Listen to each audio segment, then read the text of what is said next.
तो आप सभी को नमस्ते प्रणाम। मैं आपका अपना ठाकुर प्रखर सिंह और रात के 10 बज चुके हैं और कहानी का जो सिलसिला है बदस्तूर जारी है। कन्नौज में एक कोतवाली लगती है, गुरसहायगंज कोतवाली। और इसी कोतवाली में पिछले साल 23 अक्टूबर को एक फ़ोन आता है। अब फ़ोन आता है किसी जगह के बारे में कोई जानकारी, तो सुनने के बाद पुलिस वाले भी वहाँ पर पहुँचते हैं। पहुँचने के बाद देखते हैं कि पोस्ट ऑफिस है, उसी के पीछे एक झाड़ी नुमा जगह है और उसी जगह पर लोगों की भीड़ लगी हुई है। अब भीड़ देखने के बाद फ़ौरन पुलिस वाले उन लोगों को हटाते हैं। हटाने के बाद भीड़ के अंदर जो कुछ था वो देखने के बाद पुलिस वाले भी एक तरह से सदमे में आ जाते हैं, क्योंकि भीड़ के अंदर एक 12 साल की लड़की थी, बुरी तरह घायल। उसके सर से बाकी अलग अलग बॉडी पार्ट से लगातार खून निकल रहा था और इतना खून निकल चुका था कि अगर आधे घंटे तक और मदद नहीं मिलती तो ये लड़की शायद इस दुनिया में ही ना रहती। लगातार उस लड़की के सर से खून निकल रहा था, अलग अलग बॉडी पार्ट से खून निकल रहा था। लड़की होश में थी, मदद की गुहार लगा रही थी। वहाँ पे 85 लोग मौजूद थे, लेकिन किसी ने भी मदद करने की, कुछ करने की कोई कोशिश ही नहीं की। सारे लोगों के हाथ में मोबाइल फ़ोन था, सारे लोग वहाँ पे खड़े सिर्फ वीडियो बना रहे थे और वीडियो बना के लगातार सोशल मीडिया पे डाल रहे थे। अब ये चीज़ चौकी इंचार्ज मनोज पांडे सर जब देखते हैं तो पहले तो उनको गुस्सा लगती है, सबको वहाँ से हटाते हैं, डांटते फटकारते हैं, सबको शर्मिंदा करते हैं। उसके बाद उस बच्ची को फ़ौरन गोद में उठाते हैं। उठाने के बाद सीधा पैदल लेके भागते हैं और ये चीज़ का वीडियो भी किसी ने बनाया और फिर सोशल मीडिया पे डाला। भागने के बाद फ़ौरन उस बच्ची को लेके हॉस्पिटल जाते हैं, उसका इलाज करवाते हैं। और जब इलाज शुरू होता है और उस बच्ची का जब डॉक्टर चेकअप करते हैं तो डॉक्टरों ने कुछ ऐसी बात बताई जिसे सुनने के बाद पूरा का पूरा मामला फिर से एक बार पलट गया। क्योंकि इस बच्ची को ऐसा नहीं था कि किसी ने ऐसे ही मार के फेंक दिया या फिर एक्सीडेंट हुआ।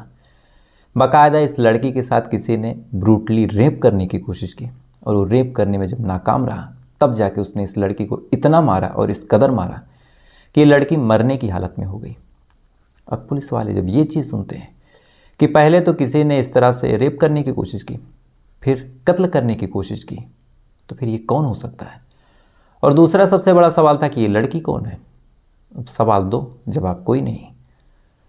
संजोग से कुछ देर पुलिस वाले जब तक जांच पड़ताल करते हैं, कहीं से ये खबर फैलती फैलती जो कि सोशल मीडिया पर लगातार इसकी वीडियो और फोटो तैर रही थी, इस बच्ची के घर वालों को भी खबर पहुंच गई। पहुंचने के बाद बच्ची के घर वाले आते हैं। आने के बाद अपनी बच्ची की जब हालत देखते हैं तो पुलिस वालों के पैरों को पकड़ के कहते हैं कि साहब जिसने भी किया है आप उसको छोड़िएगा मत। इसके बाद जो बच्ची का पिता था उसने कंप्लेन दर्ज की। कंप्लेन दर्ज करने के बाद अब जांच पड़ताल शुरू। लेकिन जांच पड़ताल तो शुरू हो गई, लेकिन जांचें कैसे? बच्ची कुछ बताने की हालत में थी नहीं। वहाँ पे आसपास कोई ऐसा था नहीं जिसने कुछ देखा हो। जिसने सबसे पहले देखा उसने भी यही देखा कि बच्ची घायल थी और करा रही थी। तो फिर कौन होगा, किसने किया होगा, इसके बारे में पता कैसे चले? अब जब कोई क्लू नहीं मिला तो पुलिस वालों को लगा कि एक काम करते हैं, पहले परिवार वालों से ही पूछताछ कर लेते हैं, क्या पता इनको किसी पे डाउट हो। लिहाजा जब परिवार वालों से पूछताछ की गई इस उम्मीद में कि शायद ये कुछ बता दें, तो उन्होंने सीधा सीधा मना कर दिया कि साहब हमें तो किसी पे कोई डाउट ही नहीं है। ना ही हमारी बच्ची ने कभी कुछ बताया कि कोई ऐसा है जो परेशान कर रहा हो, ना ही कोई ऐसी बात हमें पता चली, ना ही कोई ऐसा है जो हमारी बच्ची पे गलत नज़र रखता हो। हमारी फूल सी बिटिया तो भी बहुत छोटी थी। अब ये चीज़ जब परिवार वाले बताते हैं तो यहाँ से भी कुछ मदद नहीं, तो फिर अब क्या करें? उम्मीद लगी कि चलो बच्ची की हालत सुधर जाए तो वो भी कुछ बता सकती है, लेकिन वो भी नहीं हो रहा था। सर पे इतनी चोटें लगी थी कि बच्ची शायद महीनों तक कुछ ना बोल पाती, महीनों तक होश में ना पाती।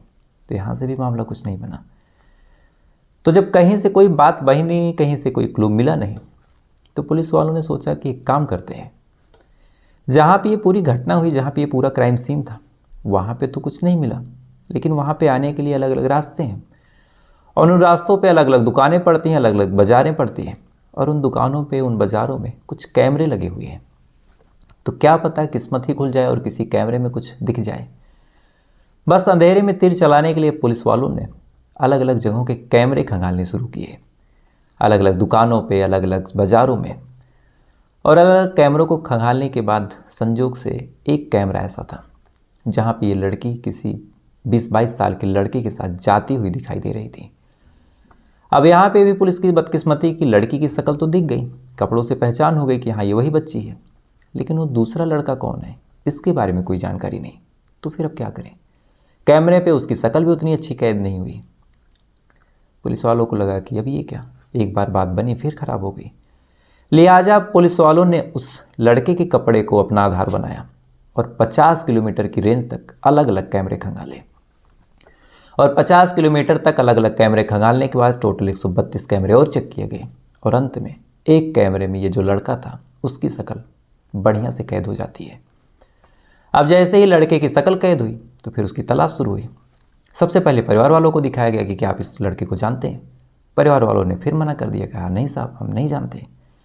आसपास के लोगों को दिखाया गया कि यहाँ से कुछ मदद मिल जाए, लेकिन जब आसपास के लोगों को दिखाया गया तो उन्होंने भी सीधा सीधा मना कर दिया कि नहीं साहब हम नहीं जानते। अब क्या करें।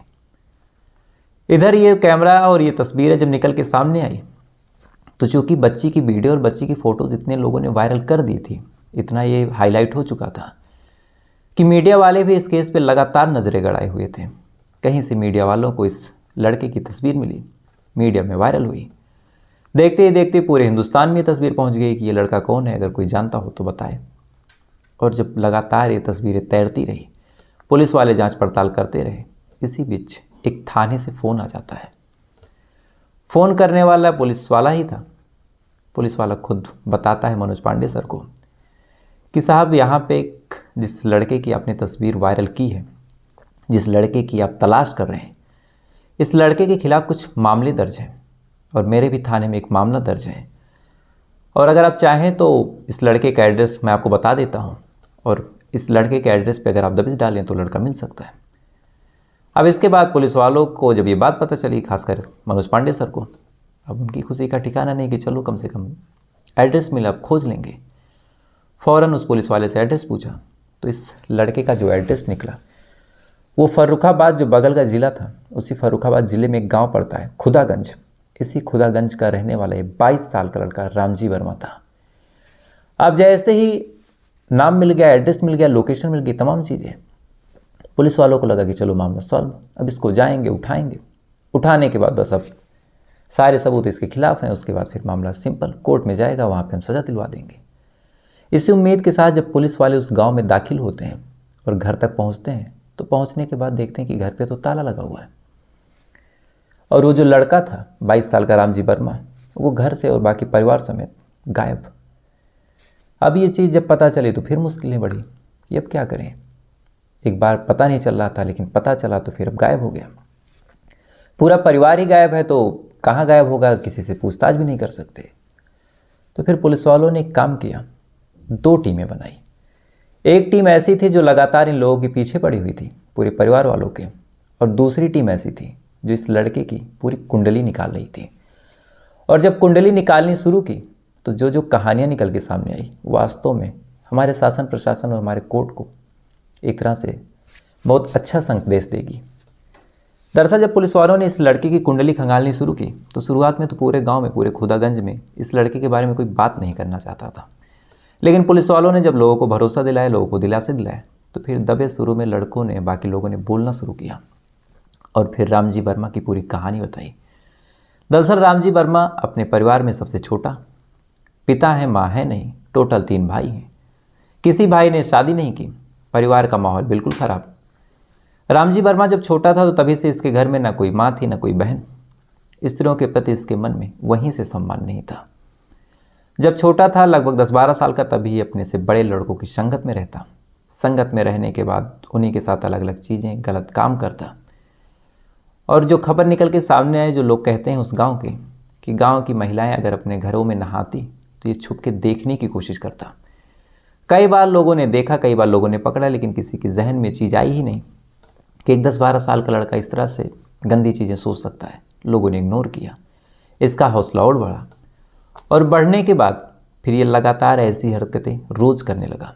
किसी लड़की को गलत तरीके से टच करना, किसी लड़की के साथ बदतमीज़ी करना, किसी से बात करने की कोशिश करना, किसी महिला को इस हालत में देखना जो शायद कोई और ना देखना चाहे। और ये चीज़ें जब लगातार होने लगी तो फिर गांव वाले परेशान होना शुरू हुए। गांव वालों ने घर पे शिकायत की, इस उम्मीद में कि गांव वाले के कहने पे घर वाले इसको डांटेंगे, सुधारेंगे। लेकिन जब गांव वाले शिकायत करते हैं तो घर का माहौल भी वैसा ही था। ना तो पिता कुछ कहता है, ना तो भाई कुछ कहते हैं। और जैसे जैसे ये बड़ा होता जा रहा था, इसकी हरकतें भी बढ़ती जा रही थी। लिहाजा गाँव वालों ने अब इन लोगों से, इस पूरे परिवार से एक तरह से दूरी बनानी शुरू कर दी। दूरी बनानी शुरू कर दी। इधर रामजी वर्मा का जो हौसला था वो भी लगातार बढ़ता रहा, लगातार इसकी हरकतें बढ़ती रही। अपने पिता के मोबाइल को ये चुरा के लगातार उसमें पोर्नोग्राफी देखने लगा, अलग अलग अश्लील वीडियो देखने लगा, अलग अलग ऐसी चीज़ें जिसमें स्त्रियों के बारे में कुछ ऐसी चीज़ें कही जाएं जिससे लोगों की कामुकता बढ़े। तो ये तमाम चीज़ें जब ये देखने लगा तो कहीं ना कहीं इसके दिमाग पे एक तरह से सेक्स शब्द या फिर सेक्स जो चीज़ होती है वो हावी होने लगी। अब लगातार इसके ऊपर जब चीज़ हावी होने लगी, ना तो इसकी कोई गर्लफ्रेंड बनी, ना इसकी कोई शादी हो रही थी, इसकी उम्र भी कम थी, तो फिर कहीं ना कहीं जो चीज़ इसको प्यार से नहीं मिल रही थी उस चीज़ को इसने ज़बरदस्ती लेने की कोशिश की, यानी स्त्री के एक शरीर को। तो फिर ये क्या करे? तो फिर यहीं से इसने अपराध की जगत में अपना पहला कदम रखने की कोशिश की। और पहली बार इसने कन्नौज में एक कोतवाली है, सदर कोतवाली, इसी सदर कोतवाली में सबिकापुर एक गांव है। इसी गांव में एक लड़का था और ये तारीख है 26 फरवरी साल 2018 की। 7वां साल का लड़का था, अपने दोस्तों के साथ खेल रहा था और इसकी उम्र भी लगभग 16 साल थी। 26 फरवरी को ये उसी गांव में जाता है, वहीं पे घूमता रहता है। घूमने के दौरान उस लड़के को जब ये देखता है, देखने के बाद ये सोच लेता है कि आज इस लड़के के साथ मैं गलत काम करूंगा। पूरा प्लान बनाता है। प्लान बनाने के बाद सारे लोग चले जाते हैं, उस लड़के को बहला फुसला के अपने साथ लेके जाता है। जाने के बाद उस लड़के के साथ ये रेप करता है। रेप करने के दौरान वो लड़का लगातार जब चीखने चिल्लाने लगा तो फिर उसने इस लड़के को मारा। मारने के बाद फेंक दिया वहीं पे एक बोरे में भर के। मारने के बाद जब बोरे में भर के इसको फेंक दिया, इधर बच्चे के जो परिवार वाले थे वो लगातार अपने बेटे को खोज रहे हैं कि बच्चा कहाँ गया। 26 तारीख को गायब बच्चा, 27 तारीख को उस लड़के की लाश मिलती है। लाश मिली, पुलिस वालों ने जांच पड़ताल शुरू की। सारे सबूत, सारी चीज़ें, लोगों की गवाहियाँ इसी रामजी वर्मा के खिलाफ थी। पुलिस वाले इसकी तलाश करते ही रहते हैं, इसके खिलाफ चार्जशीट वगैरह बनाने की कोशिश करते रहते हैं कि जल्दी से इसको गिरफ्तार किया जाए, उसके बाद चार्जशीट बनाए। लेकिन इधर ये तो दूसरी शिकार की तलाश में निकला। 26 फरवरी को इसने पहला शिकार किया। 27, 28, 29, 30 यानी पूरा फरवरी बीता, 27, 28 बीता और चौथे ही दिन 2 मार्च यानी होली के दिन 2 मार्च को एक थाना लगता है, कमालगंज थाना। इसी कमालगंज थाने में एक 7 साल का लड़का, नाम बता नहीं सकता, ये अपने घर से निकलता है पिचकारी लेने के लिए। पिचकारी लेने निकलता है, घर वाले पैसे दे के भेज देते हैं। भेजने के बाद ये निकलता तो है लेकिन वापस लौट के आता नहीं। अब बच्चा जब निकला और वापस लौट के आया नहीं, परिवार वालों की चिंता हुई। परिवार वाले अपने बच्चे को खोजने निकलते हैं। देखते ही देखते पूरे गांव में हड़कंप मच जाती है कि एक 7 साल का लड़का गांव से गायब है। पूरे गांव वाले रात भर खोजते हैं, पुलिस में कंप्लेन हो जाती है, पुलिस वाले भी खोजते रहते हैं। और अगले दिन जब सुबह होती है तो उस 7 साल के बच्चे की डेड बॉडी एक बोरे में पैक मिलती है।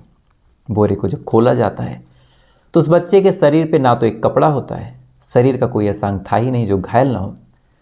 और इस लड़के को किसी ने बुरी तरीके से मारा था, बुरी तरीके से टॉर्चर किया और इस रेप करने के बाद इस लड़के का कत्ल कर दिया। अब ये चीज़ जब पुलिस वाले देखते हैं तो फ़ौरन FIR दर्ज करते हैं और जांच पड़ताल शुरू करते हैं। इधर पहला मामला जो हुआ था सदर कोतवाली में, वहाँ की पुलिस जांच पड़ताल कर रही। इधर 4 दिन बाद इस कमालगंज थाने में जो कुछ हुआ, यहाँ की पुलिस जांच पड़ताल कर रही। लेकिन अगले ही दिन 3 मार्च साल 2018 को एक गांव है खाड़े देवर गांव, और इसी गांव में एक 12 साल की लड़की थी।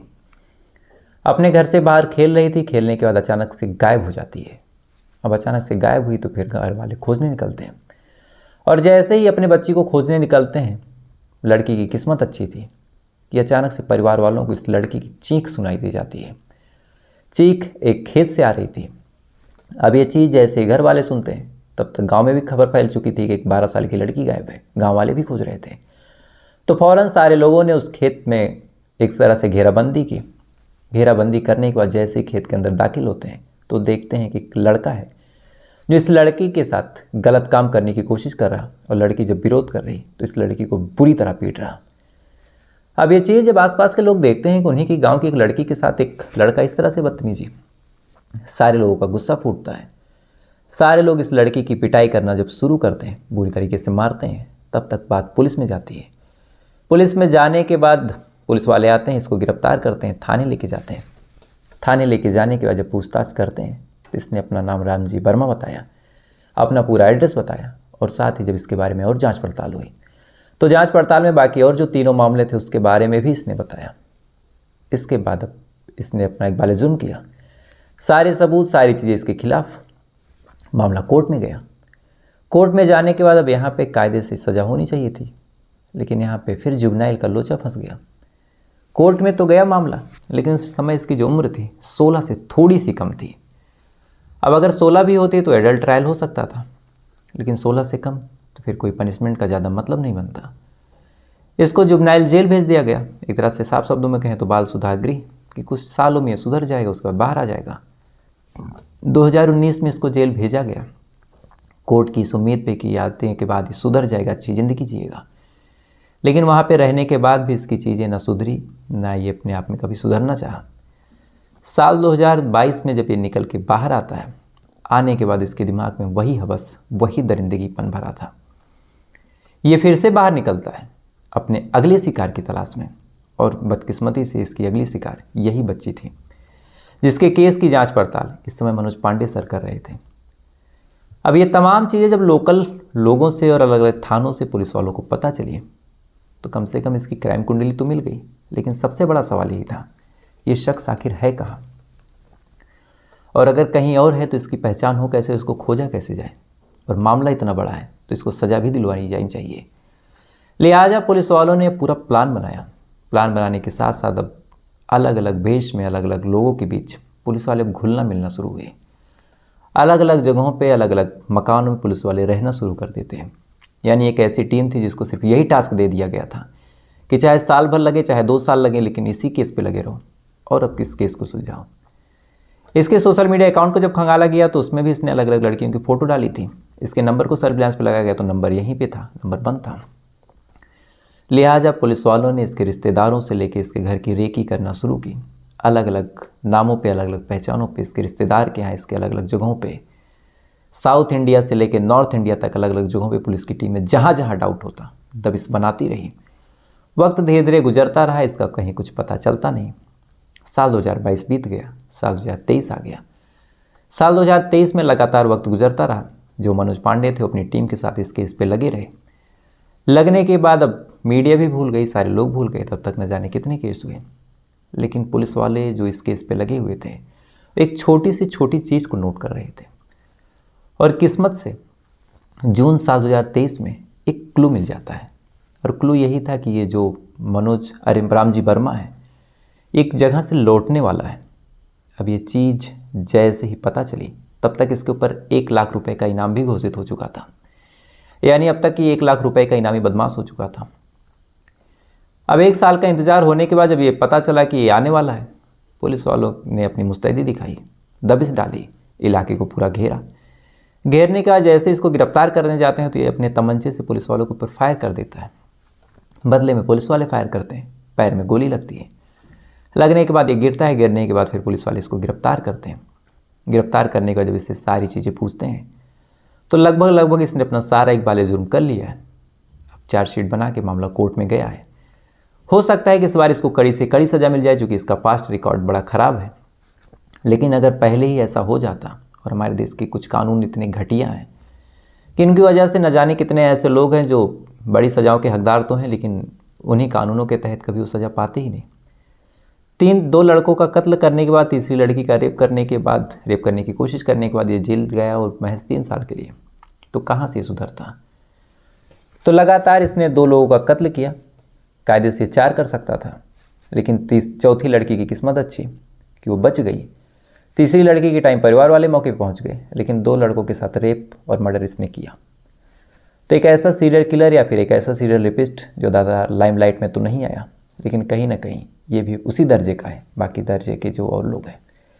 तो फिलहाल ये थी पूरी कहानी, और इस कहानी के बारे में आपकी क्या राय है कमेंट करके जरूर बताइएगा। साथ ही ऐसी वीडियो देखने के लिए, ऐसी कहानियों को सुनने के लिए वीडियो को लाइक करके चैनल को सब्सक्राइब कर लीजिएगा। तो आपसे कल फिर मुलाकात हुई किसी दूसरी कहानी के साथ। तब तक अच्छे रहिएगा, खुश रहिएगा, अपना ख्याल रखिएगा, अपने देश का ख्याल रखिएगा। जय हिंद, वंदे मातरम।